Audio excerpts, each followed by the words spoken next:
Quick IT academy YouTube channel এবং Facebook পেজের পক্ষ থেকে graphic design basic to advance free কোর্সের আরও একটি নতুন ক্লাসে সবাইকে স্বাগতম।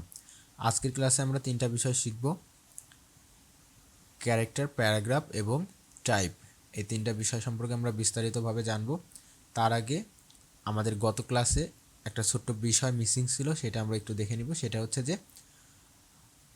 টাইপ অনে পার্ট টুলের বিস্তারিত কিছু কাজ।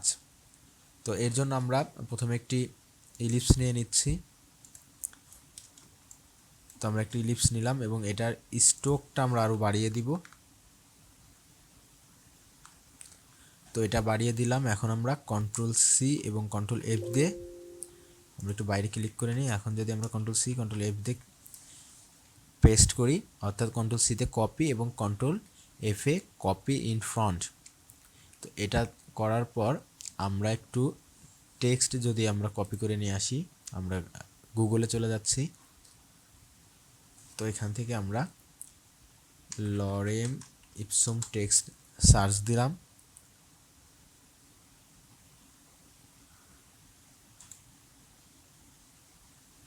তো আমরা কিছু টেক্সট এখান থেকে নিয়ে আসব।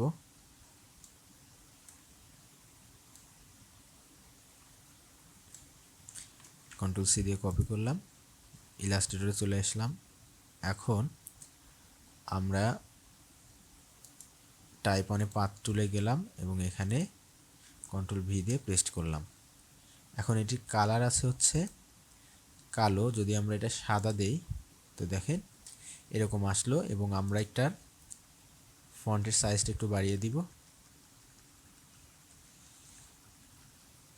তো এই হচ্ছে আমাদের টেক্সটটা এভাবে পাতের উপর দিয়ে বসে গেল। এখন দেখেন আমাদের উপরের যে গ্যাপ এবং নিচের গ্যাপ, এটার মধ্যে অনেক পার্থক্য। তো আমাদের কি করতে হবে, এটাকে সেন্টারে যদি আমরা আনি তাহলে আমাদের এটা একেবারে পারফেক্ট দেখা যাবে। তো এর জন্য আমরা যেটা করব সেটা হচ্ছে যে আমরা টাইপে যাব, টাইপ অনে পাতে যাব এবং টাইপ অনে পাত অপশন এখানে যদি যাই, এরপর প্রিভিউ আমরা ক্লিক করে নিব। এখন আমরা যদি সেন্টার দেই, এখন এটা আছে বেজ লাইনে, আমরা যদি অ্যাসেন্ডার দিই তাহলে আমাদের এটা ভিতরের দিকে সব চলে যাবে। আমরা যদি ডিসেন্ডার দিই এটা সম্পূর্ণ বাইরের দিকে চলে যাবে, এবং সেন্টার দিলে আমাদের এটা মিডিলে চলে গেল। তো এভাবে আমরা আমাদের ইচ্ছা মতো নিতে পারবো। এবং আরও 2-3টা কাজ আমরা দেখব, সেটা হচ্ছে আমরা ওকে দিচ্ছি। এখন আমাদের এই যে এই দুইটা দিয়ে আমরা আমাদের এই দুইটা যতটুকুর ভিতরে থাকবে এখান থেকে ঘুরতে ঘুরতে এই পর্যন্ত গিয়ে টেক্সটগুলো লেখা হবে, এবং এরপরে যদি আমরা বেশি লিখি তখন এটা ভিতরে চলে যাবে। আর যদি আমরা পুরোটা লিখতে যাই তখন এটা এখানে এনে রেখে দিতে হবে। আরেকটা বিষয় হচ্ছে যে আমাদের এই যে এটা দেখতে পাচ্ছি, এটা হলো হ্যান্ডেল। এই হ্যান্ডেলটা আমরা যদি ভিতরের দিকে নেই তাহলে আমাদের টেক্সটগুলো ঘুরে গেল। তো আমরা যখন নিচের দিক থেকে এভাবে ঘুরে লিখতে যাব এবং উপরের দিক থেকে এভাবে লিখতে যাব, তখন আমাদের মূলত দুইটা এরকম ইলিপস নিতে হবে, এবং একটা ইলিপসে আমরা এভাবে লিখব, নিচের ইলিপসে এভাবে লিখব, এবং আমরা ফন্ট সাইজও সেখানে কম বা বেশি করে দিতে পারবো। তো এই হচ্ছে আমাদের টাইপ অনে পাতের বিস্তারিত কাজ। এখন আমরা যেটা দেখব সেটা হচ্ছে যে ক্যারেক্টার। যদি আমরা ক্যারেক্টার দেখি তো আমরা যেটা করব, আমরা এটা সরিয়ে ফেলি। আমরা কিছু টেক্সট এখান থেকে কপি করে নিয়ে আসব। কপি করে নিয়ে আসলাম এবং ইলাস্ট্রেটরে এসে আমরা টাইপ টুলে গিয়ে এখানে কন্ট্রোল ভি দিয়ে পেস্ট করলাম। আমরা এগুলো ভেঙে নিচ্ছি ইন্টার দিয়ে।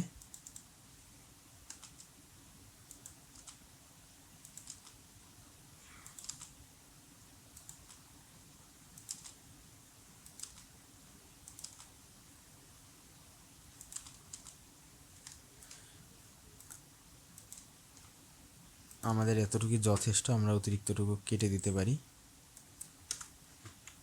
তো এখন যদি আমরা ক্যারেক্টারে যাই তো আমরা এরকম দেখতে পাবো।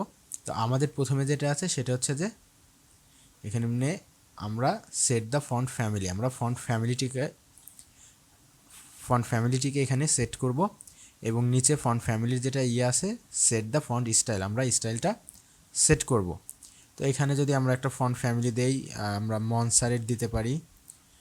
যে ফন্টের অনেকগুলো স্টাইল থাকে সেটাকে প্যাকেজটিকে বলা হয় ফন্ট ফ্যামিলি, এবং যেটা সিঙ্গেল থাকে সেটাকে ফন্ট ফ্যামিলি বলা যাবে না। তো আমরা এখান থেকে একটা ফন্ট ফ্যামিলি দিলাম, মনসারেট বোল্ড দিলাম, এবং এখানে আমরা ফন্ট ফ্যামিলির একটা স্টাইল দিতে পারি, বোল্ড আছে, ইটালিক আছে, লাইট আছে, আমরা যেটা ইচ্ছা সেটা দিতে পারবো। আমরা রেগুলার দিলাম। এরপরে যেটা আছে সেটা হচ্ছে যে আমাদের এখানে লেখা আছে দেখুন, সেট দ্য ফন্ট সাইজ। আমরা ফন্ট সাইজ কত দেবো, এটা 39 আছে, আমরা এটা কম বা বেশি দিতে পারি। আমরা 40 না, আমরা 50 দেই, 50 দেই। দেখুন আমাদের ফন্টের সাইজ অনেক বেশি হয়ে গেল। আমরা যদি এটা 20 দিই অনেক ছোট হয়ে যাবে। তো এটা আমাদের ইচ্ছা মতো আমরা এই ফন্ট সাইজটা দিতে পারবো। আমরা আগের মতো রাখি, 40 রাখি। তো এরপরে যেটা আছে সেটা হচ্ছে যে আমাদের set the leading. Set the লিডিংটা কি দেখেন, আমাদের একটা লাইন থেকে আরেকটা লাইনের একটা গ্যাপ নিয়ে নিচ্ছে। এরপরে যেটা আছে সেটা কি দেখেন, আমাদের একটা ফন্ট থেকে আরেকটা ফন্টে বা একটা টেক্সট থেকে আরেকটা টেক্সটের মধ্যে দূরত্ব নিয়ে নিচ্ছে। এটা আমরা শূন্য রেখে দিই আগের মতো। এরপরে যেটা আছে সেটা হচ্ছে যে দেখেন এখানে কি বলছে, ভার্টিক্যাল স্কেল। আপনার ভার্টিক্যাল এটা বড় হতে থাকবে, অর্থাৎ আমাদের যে ফন্টগুলো আছে তা 100% আছে। এখন যদি আমরা 100%-এর উপরে দিই তাহলে এটা লম্বা হয়ে যাবে, এবং 100%-এর কম দিলে এটা ছোট হয়ে যাবে। তো দেখেন আমাদের ফন্টটা অনেক লম্বা হয়ে যাচ্ছে। আবার যদি আমরা 100%-এর নিচে দিই, দেখেন আমাদের ফন্টটা অনেক চ্যাপ্টা হয়ে যাচ্ছে নিচের দিকে। তো এটা হচ্ছে এভাবে কাজ করে। এরপরে যেটা সেটা হচ্ছে সেম কাজটাই, এটা পাশাপাশি দেখেন চ্যাপ্টা হয়ে যাচ্ছে। আবার যখন 100%-এর নিচে দিব দেখেন ভিতরের দিকে চ্যাপ্টা হয়ে যাচ্ছে।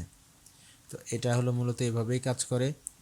এরপরে দেখেন এটা কিভাবে কাজ করে, এটা হলো আমাদের এই লেখাগুলো উপরের দিকে চলে যাচ্ছে। এটা দেখেন এটা কীভাবে কাজ করে, এটাকে বলা হয় হচ্ছে ক্যারেক্টার রোটেশন। আমাদের ক্যারেক্টার দেখেন রোটেট হতে থাকবে, এটা আস্তে আস্তে আমাদের ক্যারেক্টার ঘুরতে থাকছে। তো এরপরে আমরা এটা আপাতত আছে 18% হচ্ছে আমাদের রোটেশন আছে, 18 ডিগ্রি। এরপরে আমরা এটাকেও আগের মতো রেখে দিই, শূন্য রেখে দিই। এরপরে যেটা আছে সেটা হচ্ছে যে স্ট্রাইক থ্রো। আমরা যদি এর ভিতরে যদি দাগ দিতে চাই তো আমরা এটা দিব। আমরা যদি আন্ডারলাইন দিতে চাই তো এটা দিব। এটার কাজ হচ্ছে, দাঁড়ান একটু দেখাই এখানে। এটা বোঝার জন্য আমাদের যেটা করতে হবে, আমরা এরকম একটা কিছু নিয়ে নিব। তো এখন যদি আমরা এটা সিলেক্ট করি এবং আমরা ক্যারেক্টারে যদি যাই এবং এখানে সাবস্ক্রিপ্টে যদি ক্লিক করি তাহলে দেখেন এটা আমাদের নিচে নিয়ে নিল, এবং যদি আমরা এটাতে ক্লিক করি এটা আমাদের ওপরে নিয়ে নিল। এরপরে হচ্ছে এটা হচ্ছে স্মল ক্যাপস। স্মল ক্যাপসের কাজ হচ্ছে যে আমাদের এটা যদি সিলেক্ট করি তো এরপর ক্যারেক্টারে গিয়ে যদি আমরা স্মল ক্যাপে দিই তো দেখেন আমাদের প্রথমে যে লরেম ইপসমের যে এলটা দেখেন এটা বড় হয়ে যাবে, বাদবাকি সব ছোট থাকবে, যদিও সব ক্যাপস হবে। আর এটার কাজ হচ্ছে যে অল ক্যাপস, এটা সম্পূর্ণ সবগুলা বড় হাতের হবে। তো এই হচ্ছে আমাদের ক্যারেক্টারের মোটামুটি কাজ। এখন আমরা প্যারাগ্রাফের কাজগুলো দেখব। তো এর জন্য আমরা এগুলো ডিলিট করে নিচ্ছি এবং এখান থেকে কিছু লরেম ইপসুম কপি করব। তো আমরা লরেম ইপসুমগুলা কন্ট্রোল-C দিয়ে কপি করলাম এবং ইলাস্ট্রেটর আবার চলে আসলাম। এরপর আমরা এখানে টাইপ টুলটা নিলাম। এর আগে আমরা একটা কাজ করতে পারি, আমরা একটা এরিয়া নিয়ে নিব।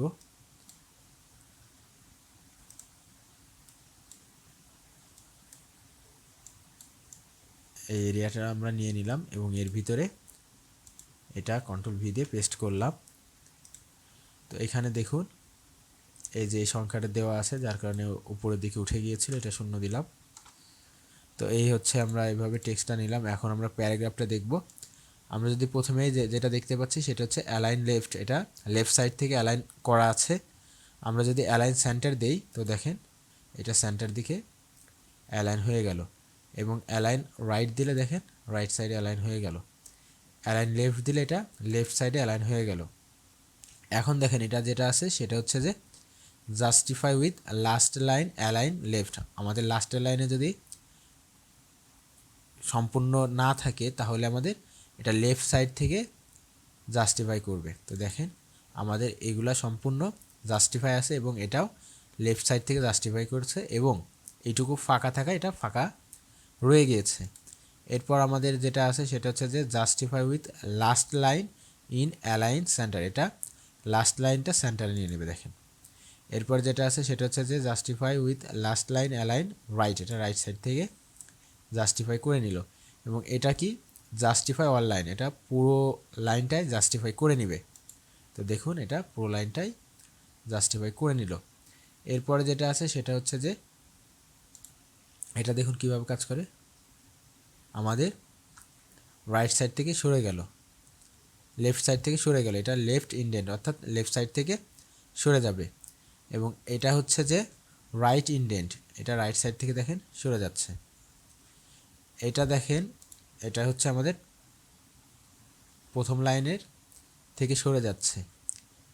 এটা দেখি আমরা এটা কিভাবে কাজ করে।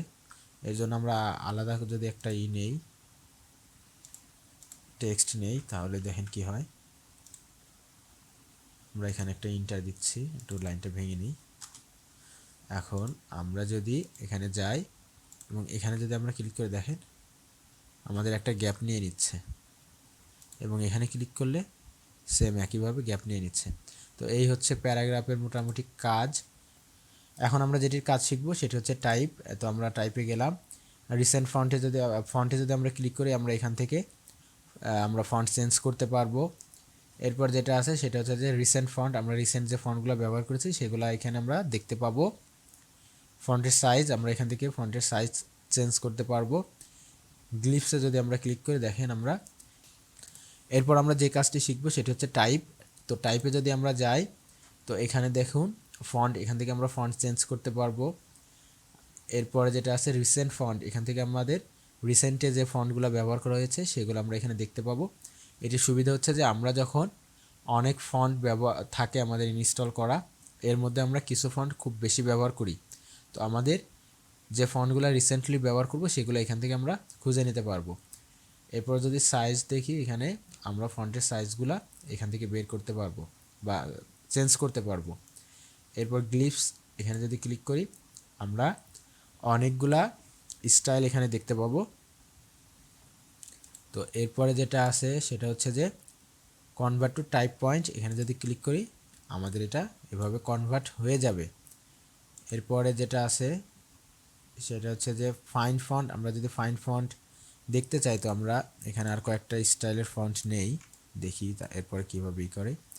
তো এখানে যদি আমরা মনসারেট না নিয়ে যদি আমরা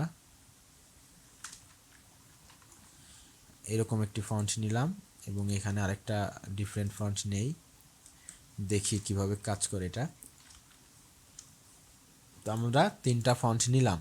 তো আমরা যদি এখন ফাইন ফন্টে যাই, টাইপে গেলাম, ফাইন ফন্টে যাই, দেখেন আমাদের তিনটা ফন্টই এখানে শো করছে এবং আমরা যেটা সিলেক্ট করব সেই ফন্টের নাম আমরা এখানে নামের উপরে সিলেক্ট করলে আমরা ফন্টটি দেখতে পাবো।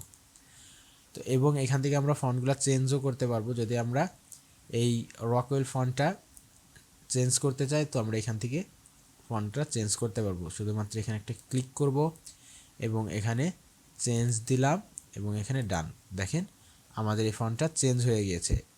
এটা যদি আমাদের এভাবে যদি 100 জায়গায় এখানে থাকতো তো আমাদের 100 জায়গাতেই এক ক্লিকেই পরিবর্তন হয়ে যেত। তো এই হচ্ছে আমাদের হলো টাইপের কাজ। টাইপের আরেকটা কাজ আমরা দেখাবো সেটা হচ্ছে যে থেয়ারের টেক্সট। তো এটা কিভাবে কাজ করে, তো এইগুলো আমরা একটু ডিলিট করে নিচ্ছি এটা বোঝার জন্য। আমরা যখন কোনো ম্যাগাজিন বা নিউজ পেপার করতে যাই তখন আমাদের এরকম কিছু থাকে, সেটা হচ্ছে যে আমাদের দুইটা এরকম সেকশন থাকলো এবং এখানে একটি ইমেজ থাকতে পারে এবং এর নিচে আবারও সেকশনগুলো থাকে। তখন আমরা কি করি, আমরা দুইভাবে হচ্ছে আমরা করতে পারবো। প্রথম যে পদ্ধতি সে পদ্ধতি হচ্ছে যে আমরা এখানে ক্লিক করে আমরা এভাবে এখানে যে পর্যন্ত আসে লেখা, এরপর আবার তারপর থেকে আমরা কপি করে এখানে এসে পেস্ট করি। ধরেন এইভাবে আমরা পেস্ট করলাম এবং ওপরে যে টিন পর্যন্ত বা ইন পর্যন্ত আছে এটা আমরা যদি ব্যাক স্পেস দিয়ে কেটে দিই তারপর থেকে লেখা হলো। তো এরপরে আবার সেম প্রসেসে আমরা এখানে লিখি বা এখানে লিখি, এভাবে লিখতে থাকি।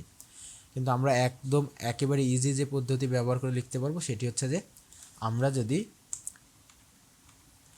আমাদের এই সেকশনগুলো সিলেক্ট করে নিই যে কোনটার পরে কোনটা হবে। তো আমি এটা সিলেক্ট করলাম, এটা সিলেক্ট করলাম, এরপর এটা, এরপর এটা, এই চারটা সিলেক্ট করলাম এবং আমি এই টাইপে গেলাম এবং থিয়ারের টেক্সট। এখন আমরা যদি ক্রিয়েটে ক্লিক করি তাহলে দেখেন এরকম হয়ে যাবে। এখন যদি আমি টেক্সটটা এখানে পেস্ট করি তাহলে আমার দেখেন এখন আমি একটু সাইজটা একটু বাড়িয়ে দিই, তো দেখেন আমার অটোমেটিক এখানে যতটুকু লেখা আঁটবে তো এরপর থেকে আমাদের পরের লেখাগুলা পরে দিতে সেকশনে চলে যাবে। তো এভাবে খুব ইজিভাবে আমরা টেক্সটগুলো শুধুমাত্র এই থিয়ারের টেক্সটের মাধ্যমে এটা জয়েন করে নিব এবং এটা এভাবে আমরা কপি পেস্ট করলে আমাদের এগুলা ইজিভাবে স্টেপ বাই স্টেপ চলে যাবে। তো এই হচ্ছে আমাদের মূলত আজকের ক্লাস। আজকের ক্লাসে আমরা চারটা বিষয় শিখলাম। টাইপ 1 পাঁচ টুল শিখলাম, প্যারাগ্রাফ শিখলাম, ক্যারেক্টার শিখলাম এবং টাইপের কাজগুলো শিখলাম। তো আশা করি আমাদের ভিডিওটি আপনাদের ভালো লেগেছে। যদি আমাদের ভিডিওটি ভালো লাগে অবশ্যই লাইক, কমেন্ট এবং শেয়ার করবেন এবং আপনি যদি আমাদের চ্যানেলে নতুন হয়ে থাকেন তবে অবশ্যই আমাদের চ্যানেলটি সাবস্ক্রাইব করবেন এবং পাশে থাকা বেল আইকনটি চেপে দিবেন যাতে করে পরবর্তী ভিডিও নোটিফিকেশনগুলো আপনি পেয়ে যেতে পারেন।